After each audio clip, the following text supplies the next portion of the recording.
नमस्कार, मैं अभिषेक कुमार आप सभी का स्वागत करता हूं फोकस स्टडी विद अभी में। तो आज हम लोग जो बात करने वाले हैं रीजनिंग के सेक्शन में आपका जो ग्रुप डी का एग्जामिनेशन होने वाला है। ठीक है, देखिए सबसे पहले मैं आपको बता दूं वीडियो को स्टार्ट करने से पहले कि ये जो वीडियो है यहाँ पर मैं आपको ये नहीं बताऊंगा कि रीजनिंग में डायरेक्शन पढ़ लो भाई, या फिर पजल बना लो भाई, या फिर ये बना लो चाहे वो बना लो, कोडिंग डिकोडिंग। ये नहीं, ये तरीका नहीं होगा। इस वीडियो का माध्यम से मैं आपको जो चीज़ डिलीवर करना चाहता हूँ करना, मैं इस वीडियो के माध्यम से ये चाहता हूँ कि आपका जो एक बेसिक है, मतलब जो रीजनिंग का जो आपने टॉपिक पढ़ा है, साथ के साथ अभी का जो ट्रेंड टीसीएस ने जो बदलाव किया है, और साथ के साथ जो हम लोग रीजनिंग को काफ़ी इजी ले लेते हैं, क्योंकि ये हमारा मतलब कि कॉमन सेंस वाला ये सब्जेक्ट होता है जिसको हमें लगता है कि हम इजी वे में क्वेश्चन अटेम्प्ट कर लेंगे। लेकिन अगर आपने देखा जो अभी एनटीपीसी सीबीटी 2 का पेपर हुआ, ऑलमोस्ट रीजनिंग ने बहुत ही अच्छा परफॉर्मेंस किया है एग्जामिनेशन में, और स्टूडेंट ने काफ़ी अधिक स्टूडेंट जो है यहाँ पर चकमा भी खाया है। तो इसीलिए ये वीडियो है, और यहाँ पर मैं बताऊंगा कि क्या बदलाव किया गया है एनटीपीसी सीबीटी 2 में। और आपको देखिए, पहला तो आपका जो हिस्ट्री चलते आ रहा, मतलब हिस्ट्री इन द सेंस कि आपने जो बेस पढ़ा है रीजनिंग को, वो तो पढ़ना ही है भाई। अब उसके अलावा तो आप कोई भी बदलाव को एक्सेप्ट कर ही नहीं पाओगे। लेकिन वो बेसिक चीज के साथ आपने पढ़ लिया, उतना बेसिक आपके कमांड हो रखे हैं भाई। लेकिन अब उसमें क्या चेंजेस किए हैं, जैसे कि आप जब बैंकिंग सेक्टर का पेपर आप जब देते हो तो वहां देखते हो कि हर साल कुछ ना कुछ बदलाव किया गया है। तो इस बार भी ग्रुप डी के लिए आप तैयार रहें कि यहां पर भी आपको बदलाव देखने को मिलेगा। दूसरा आपका सवाल यह है कि यहां पर सर लेवल 1 का पेपर है तो क्यों इतना बदलाव देखने को मिलेगा। बात यहाँ सिंपल सी है कि स्टूडेंट करोड़ों में है, सीट लाख में है। और जब आप अपने आरआरबी में जाएंगे तो वहाँ 1000 में पहुँच जाएंगे, और जब आप अपने कम्युनिटी अपने कैटेगरी में आएंगे तो वहाँ आप शायद सैकड़ों में पहुँच चले जाएंगे, यानी कि 100 में, 200 या 300 में। ठीक है, तो यही रीज़न है पेपर को कैलकुलेटिव बनाने का। मैं फिर से कहा, कैलकुलेटिव मैथ्स के अगर आपने स्ट्रेटजी को नहीं देखा है कि आपको कैसे तैयार करना ग्रुप डी के लिए, तो आप जरूर देखें, लिंक डिस्क्रिप्शन बॉक्स में मिलेगा। जो पैटर्न अभी चेंज किया है टीसीएस ने एनटीपीसी सीबीटी 2, उसको मद्देनजर रखते हुए ही हमें ग्रुप डी को भी लेकर के चलना होगा। ठीक है, तो चलिए बात करते हैं आज रीजनिंग में। जो टारगेट है हमारा 25+, कई लोग 30 आउट ऑफ 30 भी लाएंगे, कई लोग 30 आउट ऑफ 30 की सोच भी रखे हैं। लेकिन ये करना और बोलना काफ़ी दो चीज़ें डिफरेंस होती है, क्योंकि जो एग्जामिनेशन हॉल में जो आपके ऊपर जो प्रेशर होती है, वो इतना प्रेशर होता है कि आप इस हद तक पहुंच जाते हैं कि क्वेश्चन को भी अच्छे से रीड नहीं करने के हालात में रहते हैं। और वो प्रेशर मैं आपको भली भांति से समझ सकता हूं, इसलिए कह रहा हूं टारगेट 25+, 26 कर सकते हैं, 27 कर सकते हैं, 28 भी कर सकते हैं। 30 आउट ऑफ 30 थोड़ा सा टिपिकल है, बट कुछ अच्छे स्टूडेंट हैं जो काफ़ी अच्छे तैयारी किए हैं तो ये कर सकते हैं भाई आराम से। इस वीडियो में कोई भी जल्दबाजी नहीं है, जिनके पास टाइम नहीं है वो स्किप कर ले, क्योंकि बात यहाँ वही पूरी एनालिसिस के साथ की जाएगी जो आपके साथ घटित हुई है एनटीपीसी सीबीटी 2 में, और वही घटित आपके ग्रुप डी में भी होंगे। ठीक, सबसे पहला जो आपका टारगेट होना चाहिए, अगर आप सोच रहे हैं कि आपने रीजनिंग में कोई भी कंसेप्ट नहीं जान रखे हैं, तो भाई आपके लिए टफ है, ये वीडियो आपके लिए नहीं होने वाला। हाँ, जिसने पढ़ रखा है रीजनिंग उनके लिए, क्योंकि यहाँ बदलाव को आप कैसे टैकल करोगे एग्जामिनेशन हॉल में, यहाँ पर वही बात की जाएगी, और आप अपने मार्क्स को कैसे इंक्रीज कर सकते हो। सबसे पहला जो सेक्शन आपका आने वाला है यहाँ पर, वो आने वाला है सीटिंग अरेंजमेंट। ठीक है, ध्यान से सुने, सीटिंग अरेंजमेंट, पजल, और यहाँ पर ही आप एक और इंक्लूड करें, कंपैरिजन पजल। ठीक है, कंपैरिजन पजल। अब ये होता है क्या, इसको भी ध्यान से सुन ले। मेनली आपके जो एनटीपीसी सीबीटी 2 में और ग्रुप डी में भी जहां तक चांसेस है देखने को मिलेंगे, सीटिंग अरेंजमेंट में आपको जो क्वेश्चन मिलेंगे, एक तो आपका स्क्वायर के फॉर्म में, ये जो पूछा है एनटीपीसी सीबीटी 2 में मैं वो बात कर रहा हूं, और होप सो ये आपका ट्रेंड भी चलेगा, क्योंकि ग्रुप डी में भी यही बदलाव देखने को मिलेगा। काफी ज्यादा ड्रास्टिक चेंजेस नहीं मिलेंगे, थोड़ा सा लेवल अगर ऊपर होता है तो 4 व्यक्ति को बैठाया जाएगा कॉर्नर में, या फिर 8 व्यक्ति को भी बैठा सकते हैं इनके फेस में भी, इस प्रकार से। या फिर सर्कल में ये पूछ लेंगे, या फिर नॉर्मल सर्कल में आपको या तो 6% भी दे सकते हैं, 8% भी दे सकते हैं, या फिर 5% भी दे सकते हैं। सारा का फेस सेंटर में भी कर सकते हैं, और थोड़ा सा जब टिपिकल करना होगा तो इनका फेस आउटसाइड भी कर सकते हैं, और इनसाइड, दोनों को कंबाइन करके भी दे सकते हैं। पहला केस क्लियर हो गया। तीसरा, आपका लीनियर फॉर्म में आपका पजल पूछ सकता है, जैसे कि लीनियर फॉर्म में आपको 5% बैठा दिया जाएगा, या 8% या 10%, डजेंट मैटर। या तो उनका फेस एक साइड करा दिया जाएगा नॉर्थ साइड में, या फिर उनका ही फेस साउथ के साइड करा दिया जाएगा, या फिर लीनियर में ही ये दो मतलब कॉम्बिनेशन देंगे 1 और 2 का, एक का फेस करवाया जाएगा नॉर्थ में और एक का फेस कराया जाएगा आपको साउथ में। ठीक है, ये कॉम्बिनेशन आपको दिया जाएगा और इनको आपको अरेंजमेंट करना पड़ेगा।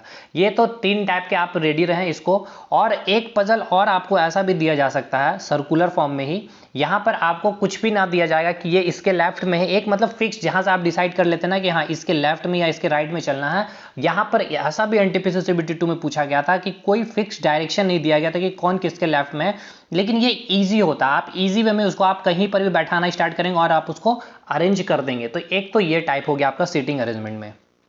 पजल आप इसी को कह लें, वो फ्लोर बेस्ड पजल भी यहाँ पर पूछे गए थे, लेकिन थोड़ा सा अगर इजी अगर आप कर लेंगे फ्लोर बेस्ड पजल भी तो आपके लिए मतलब कि सेफ है। अगर आपके पास टाइम बचता है, अभी तो टाइम है भी, आप कर भी सकते हैं। साथ के साथ यहाँ पर आप जो आपके एग्जाम में पूछे गए थे कंपैरिजन पजल, देखिए कंपैरिजन पजल में क्या था कि जैसे कि ए टॉलर देन बी है, बी सी से बड़ा है, सी केवल और केवल ई से बड़ा है, या फिर सी केवल और केवल 2 स्टूडेंट से ही बड़ा है, मतलब इस टाइप के सवाल आपसे पूछे गए हैं। इसको अरेंज करना था और आपसे पूछ लिया जाता था कि सबसे बड़ा कौन है, सबसे छोटा कौन है, या फिर सबसे बड़े और सबसे छोटे के बीच में जो व्यक्ति है वो कौन है, मतलब इस तरह से आपको अरेंजमेंट करना था। तो ये सबसे अच्छा इंपॉर्टेंट रोल जहां से टोटल मिलाकर के एनटीपीसी में जहां पे 35 क्वेश्चन रीजनिंग में आए थे, यहाँ पे 8 से 10 कहीं कहीं 11-12 भी केवल और केवल सीटिंग अरेंजमेंट से। तो आप सोच सकते हैं आपके एग्जामिनेशन में 30 क्वेश्चन आने वाले हैं, तो अगर सीटिंग अरेंजमेंट से, देखिए मैं यहां बोल रहा हूं अगर आया तो, अब जरूरी नहीं भी आ सकते, लेकिन आया तो कम से कम 5 से 6 यहां पर भी इंपॉर्टेंट रोल अदा करेगी ये। और 5 से 6 क्वेश्चन मतलब ये टाइम टेकिंग हो जाता, क्योंकि सबसे पहले तो आपको 1 मिनट कितना भी कर ले, कम से कम 50 सेकंड आपको देने पड़ेंगे क्वेश्चन को पढ़ने में भी। और वो अगर क्वेश्चन आपका 2 या 3 लाइन का हो, लेकिन एनटीपीसी में ऐसा भी हुआ। अब फिर मैं यही बात बोलूंगा कि वो लेवल 6 का था, लेवल 5 का था, लेवल 2, तो फिर लेवल 1 में क्यों? तो क्योंकि आप लेवल 1 में ही पेपर दे रहे, प्री और मेंस का यहाँ पे कोई फंडा नहीं है, केवल इसके बाद फिजिकल है। तो अगर उनको करना है कैलकुलेटिव तो वो करेंगे, कट ऑफ क्योंकि नॉर्मलाइजेशन भी नहीं होना है। तो 5 अगर लाइन दिए तो कम से कम 1 मिनट आपको क्वेश्चन रीड आउट करने में, देखिए अपने आप को वर्स्ट से वर्स्ट कंडीशन के लिए तैयार करें, मैं हमेशा बोलता हूं। और इजी आ गया तो आपके लिए मैं तो कहा कि जो बेसिक आपने जो पढ़ा उसको तो रखें ही, लेकिन जो बदलाव आपको देखने को मिला उसको आप कैसे टैकल करोगे, यही वीडियो उनके लिए ही है। तो सबसे पहले 1 मिनट तो आपको क्वेश्चन में लगेगा भाई, 1 मिनट आप उसको सेट करोगे, और कुछ उसमें गलती होगी तो उसमें, तो ये क्वेश्चन जो होता है ना सीटिंग अरेंजमेंट आपका टाइम टेकिंग वाला हो जाता है। तो रही बात यहां से क्लियर, पहला सेक्शन सीटिंग अरेंजमेंट पजल और रैंक और कंपैरिजन पजल। दूसरा काफी इंपॉर्टेंट जो आपके एग्जामिनेशन में देखने को मिला आपका आया था, वो था आपका डायरेक्शन, ठीक है। और डायरेक्शन में ऐसा चीज दिखा गया कि यहाँ पे आपके 2 से 3 सवाल, कम से कम तो 2 थे और मैक्सिमम 3 से 4 तक भी सवाल पूछे गए, और डायरेक्शन के हर एक टाइप से आपके एग्जामिनेशन में पूछा गया। ये ध्यान रखें आप लोग, हर टाइप से सवाल पूछा गया है। या उन्होंने डायरेक्ट डायरेक्शन पूछ लिया कि उनका फेस किधर है स्टार्टिंग पोजीशन से, या फिर उनका डायरेक्शन के साथ उनका डिस्टेंस भी आपसे पूछ लिया गया, या फिर वहां पे शैडो बेस यानी कि परछाई वाले भी क्वेश्चन पूछे गए। उसके अलावा आपसे ये भी पूछा गया शैडो बेस्ड के अलावा कि वहां पे जैसे कि मतलब जो डिस्टेंस, एक तो सिंपल डिस्टेंस निकल जा रहे थे और एक डिस्टेंस जहां पे आपको पाइथागोरस लगाने पड़े थे, यहाँ इस टाइप के भी क्वेश्चन आपसे पूछे गए थे। तो मतलब ओवरऑल अगर हम बात कर ले तो डायरेक्शन में हर एक टाइप को कवर किया गया है, ठीक है। तो इसके लिए बिल्कुल तैयार रहें। वहां पे एंगल बेस्ड भी क्वेश्चन दिया गया था कि मतलब 90 डिग्री क्लॉकवाइज घुमा गया, 180 डिग्री मतलब 90 डिग्री, 45 डिग्री, 30 डिग्री, 60 डिग्री, इस तरह से भी आपको क्वेश्चन दिए गए थे एग्जामिनेशन हॉल में, ठीक है। तो मतलब डायरेक्शन के हर एक टाइप को आपको बना करके जाने हैं। और खासियत देखिए है तो इजी, लेकिन हो क्या जाता ना कि क्वेश्चन काफी लेंथी था। और सबसे अच्छी बात क्या थी इसकी कि इनका जो लैंग्वेज जो था क्वेश्चन का, वो पढ़ने में थोड़ा सा समय लग रहा था, समझने में समय लग रहा था एग्जामिनेशन हॉल में। तो ये आप याद रखें। अच्छे, मैं हमेशा बोल रहा हूं टफ क्वेश्चन नहीं, अच्छे लेवल के क्वेश्चन। मैथ में मैंने क्या बोला, कैलकुलेटिव क्वेश्चन, यानी आपको रीजनिंग में क्या करना है, अच्छे लैंग्वेज, मतलब कि ऐसा थोड़ा सा टिपिकल लैंग्वेज हो, मतलब आपको समझने में थोड़ा टाइम लगे कि आखिर क्वेश्चन आपसे बोलना क्या चाह रहा है। देखिए ये आपका होगा प्रैक्टिस से ही, एग्जामिनेशन हॉल में आपको ये फिर काफी इजी लगने लगी कि जो मैं चीजें अभी आपको बता रहा हूँ वाकई मैं पूरी एनालिसिस के साथ आपको ये कह रहा हूँ। एग्जामिनेशन हॉल में आपको वाकई यही सेम चीज आपको फील होने वाली है आपके एग्जामिनेशन हॉल में। तो जितना हो सकता है आप इस तरह के क्वेश्चन को प्रैक्टिस करें। और कैसे करेंगे, मैंने ये भी सॉल्यूशन मैथ के वीडियो में बता रखा है, लिंक डिस्क्रिप्शन बॉक्स में मिल जाएगा। अब आते हैं साहब, 2 पार्ट हो गया आपका। अब तीसरे पार्ट में आते हैं। 2 पार्ट में हमने क्या बताया, एक तो सीटिंग अरेंजमेंट और एक डायरेक्शन। तीसरा आपका जो आता है रैंकिंग। अब रैंकिंग से भी इस बार आपको देखा गया कम से कम 2 क्वेश्चन और मैक्सिमम 3 क्वेश्चन आपके एग्जामिनेशन हॉल में पूछे ही गए। और रैंकिंग में भी हर टाइप, अब सर आप बोलेंगे रैंकिंग में हर टाइप कौन, तो हर टाइप मतलब एक तो सिंपल दे दिया, लेफ्ट से इतना राइट से इतना, टोटल नंबर ऑफ पर्सन बता दें या फिर उनका टोटल डिस्टेंस बता दे, या इसके अलावा फिर उन्होंने क्या किया, इंटरचेंज भी किया था। लेफ्ट से 18 को राम बैठाया और 30 से श्याम को बैठाया, फिर इनका पोजीशन को भी इंटरचेंज करके भी ये पूछे यहाँ पे। तीसरा, इन्होंने मिनिमम और मैक्सिमम पर्सन का भी कंसेप्ट यूज किया था रैंकिंग में, जो आपको पता होगा अगर आपने से रीजनिंग पढ़े हैं तो, ठीक है। तो यानी यहाँ पर भी क्या था, यहाँ पर थोड़ा सा टाइम टेकिंग हो जा रहा था, बाकी ये क्वेश्चन डुएबल है। देखिए हर क्वेश्चन डुएबल होगा, बट डिपेंड करता है आप कितने कम टाइम में। हालांकि ग्रुप डी में आपको 90 मिनट का समय में आपको 100 क्वेश्चन ही करने हैं और वहां आपके 120 क्वेश्चन थे, तो थोड़ा सा आपको हो सकता है कि जैसे कि 5 क्वेश्चन रीजनिंग में भी कम पूछे जा रहे हैं और 5 क्वेश्चन आपके 10 क्वेश्चन आपके जो है मैथ्स में भी कम पूछे जा रहे हैं यहाँ पे, तो 15 क्वेश्चन में थोड़ा टाइम आपके सफिशिएंट होंगे। लेकिन मैं यही कर रहा हूँ कि आपको, मैं ये चाहता हूँ कि आप जितना अभी आप मेहनत करें एग्जामिनेशन हॉल में आपको उतना ईजी लगे क्वेश्चन पेपर, बस उसका वही मेरा ये डिमांड है, मतलब मेरा काम यही है आपके साथ ये शेयर करना है। मतलब अब आते हैं साहब तीसरे के बाद, अब चौथा टॉपिक जो आपका आता है ब्लड रिलेशन। देखिए ब्लड रिलेशन में भी क्या हुआ आपके साथ, ब्लड रिलेशन में भी आपके 2 सवाल, मिनिमम 2 सवाल पूछे गए। एक सवाल तो फिक्स था कि हर शिफ्ट में कोडेड ब्लड रिलेशन पूछा गया, और दूसरा में आपको मिक्स करवा दिया, मतलब सिंपल भी पूछ लिया एक मतलब ट्री बना करके, या फिर आपको पॉइंटिंग वाला भी दिया गया क्वेश्चन, ठीक है। और सबसे ज्यादा देखा गया क्या कि आपको इकलौती जो होती है ना, कि उसके पिताजी का इकलौती पुत्र है या इकलौती पुत्री है, इस तरह के सवाल बने थे एग्जामिनेशन में। तो देखिए अगर आप में से कोई भी जो इस वीडियो को देख रहा है अगर एनटीपीसी का पेपर दिए, तो क्या आप मुझे बताएं, क्योंकि लेवल 5, लेवल 3 और लेवल 2 का पेपर का भी आंसर की नहीं आया, वाकई ये इस पेपर में आपको ये देखने को मिला है या नहीं। मैं पूरी एनालिसिस के साथ में चीजें आपके साथ शेयर कर रहा हूं, ठीक है। देखिए ये चीज आप बताएंगे तब, जब आप क्वेश्चन के आंसर की आएंगे, आप उसको पूरा प्रैक्टिस करेंगे, हर एक क्वेश्चन को लाएंगे, तब ये चीजें आपको पता चलेगी। लेकिन ये मैं आपको पहले बता रहा हूं, तो ये थोड़ा ध्यान दीजिए और ये वाकई चीजें आपको काफी फ्रूटफुल होगी। आते हैं नेक्स्ट टॉपिक पे। यहाँ हो गया आपका सीटिंग अरेंजमेंट हो गया, रैंकिंग हो गया, आपका डायरेक्शन हो गया, ब्लड रिलेशन हो गया। अब हम इसके बाद आते हैं जो इंपॉर्टेंट सेक्शन आपका कोडिंग डिकोडिंग। कोडिंग डिकोडिंग अच्छे आ रहे थे, मतलब डुएबल थे, क्वेश्चन बन जा रहे थे, लेकिन हो क्या रहा था, यहाँ पर भी टाइम टेकिंग लग जा रहा था। यहाँ कम से कम 4 से 5 क्वेश्चन कोडिंग डिकोडिंग से पूछे जा रहे थे, तो बिल्कुल तैयार रहे, ग्रुप डी के लिए भी कोडिंग डिकोडिंग रहेंगे।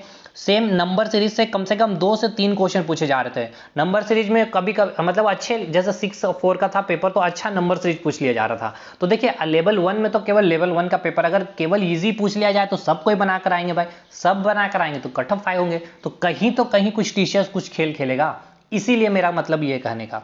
तो नंबर सीरीज में 2 क्वेश्चन है, ठीक है, गैप वाले भी क्वेश्चन बने थे सीरीज, उसके बाद अल्टरनेटिव सीरीज भी पूछा गया था, या फिर उसके अलावा बात करें क्यूब और सीरीज का भी कंसेप्ट लगाया गया था, मल्टीप्लिकेशन और डिवीजन का भी कंसेप्ट में यहाँ पे नंबर सीरीज पूछा गया। अब ये जो मैं चीजें बोल रहा हूँ, अगर आपने रीजनिंग, मैंने क्या कहा, जो बेसिक में आपने पढ़ा तो चीजें समझ में आ रही होगी भाई, ठीक है।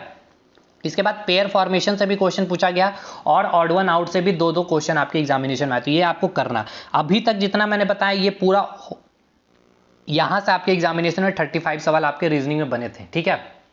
अब इसके बाद बात कर लेते हैं, आपके मन में सवाल होगा नॉन वर्बल में।